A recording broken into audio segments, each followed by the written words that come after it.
your turn. It's your turn to start. I'm ready. Okay, ready for question 4? I am. Okay. Measure W was soundly defeated in 2010 by San Ramon voters who did not want to extend the urban growth boundary into the Tasahara Valley. How would you balance the wishes of voters to maintain rural land with the need for additional revenue and job creation from new homes and projects?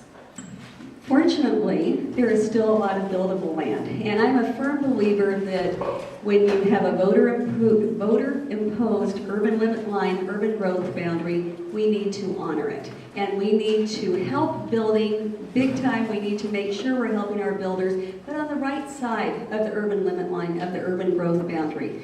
4 years ago when I was mayor, Danville took a very, very firm stand, and I took a very firm stand when San Ramon wanted to extend their sphere of influence all the way up to Danville's borders. And it was very disconcerting to me because I did not want to see growth taking place outside the urban growth boundary in the Tasahara Valley at that time. If we reach a time where the voters decide that they want to move the urban growth boundary, move the urban limit line, the appropriate thing to do is to have either San Ramon or Danville request to annex that land into their cities.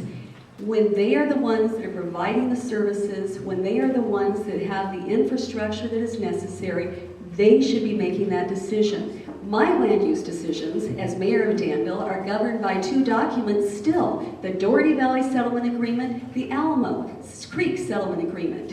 Those were both because the county approved projects on Danville's doorsteps, on San Ramon's doorsteps, without providing for appropriate mitigation for the impacts. And so for that reason, it should be the cities, not the county. Thank you. I support fully the voter-approved urban limit line and urban growth boundary, as they call it in San Ramon. I think when people move here, we move here for our quality of life. We move here because we love the trails, the open space. We move here to have a little place to move around.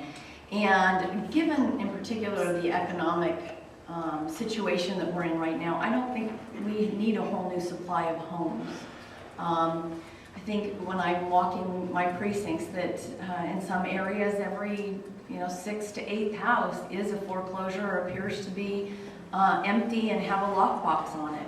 So I'm not sure that we really need to worry about increasing our supply of homes until some of our property values come back up a little bit. In addition, I do believe that it will be a wiser move to have new development when possible inside urban areas where we already have the sewers, the storm drains, the roads, etc. So I really am not seeing a good reason or rationale to move out into the beyond the urban limit line. But I guess I do wonder why if an urban growth boundary or an urban limit line, which means we're limiting it, is expanded, and it's typically expanded when someone wants to develop, why Candace chose to vote in favor of expanding Danville's urban limit line, urban growth boundary out into the Tasahara Valley. Thank you. Guess what? I never voted to expand my urban limit line or my urban growth boundary. I have no idea where Tomi got that idea, but Danville has not voted on it. I voted in favor of it.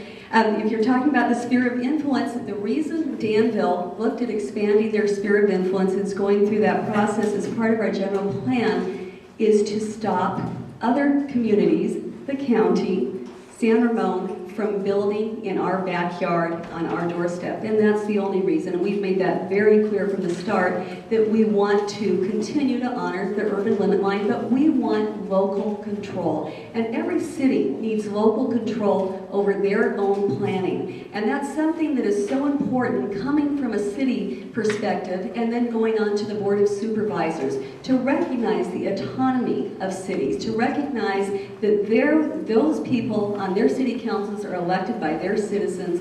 They want to make their land use decisions. They don't want to turn it over to the county. They don't want to turn it over to a regional body as well. When we look at land use and important planning decisions in the city. I look to what we've done in Danville, how we've been able to cluster homes in infill projects on the valley floors and then turn over hundreds of acres into open space for the benefit of the entire community. These are the types of decisions city councils should be making, not the county, on behalf of the cities. I think it's back to you, Tomi, for a rebuttal. San Ramon voted to oppose expansion of their sphere of influence in their last vote, and was W. Danville voted to expand their sphere of influence. And you do that when you want to accommodate development. Otherwise, you leave it outside your sphere of influence. It's important to note that sphere of influence imply control and then imply future development. So if you don't want to develop an area, you leave it outside your sphere of influence. That's the argument that the San Ramon voters voted on when they defeated their measure. They did not want to expand their sphere of influence to take in that Tassajara Valley. And I do agree that local control is most important. I do agree that the people closest to a project should be the ones who have the greatest say and should be the ones to ensure that the impacts from any new development. I'm not sure how many units of new development Candace has approved, and we're looking through that. But you do say yes to developers when you're a city council member. I've not had to say yes, but I have worked on economic development issues. I have gone out and tried to attract employers here. Employers like AAA that moved out from San Francisco and worked on economic development organizations specifically to pull employers out so we're not having to commute. Okay, thank you. At this time, I wanted to make sure everybody knows this will be the last question generated from the staff.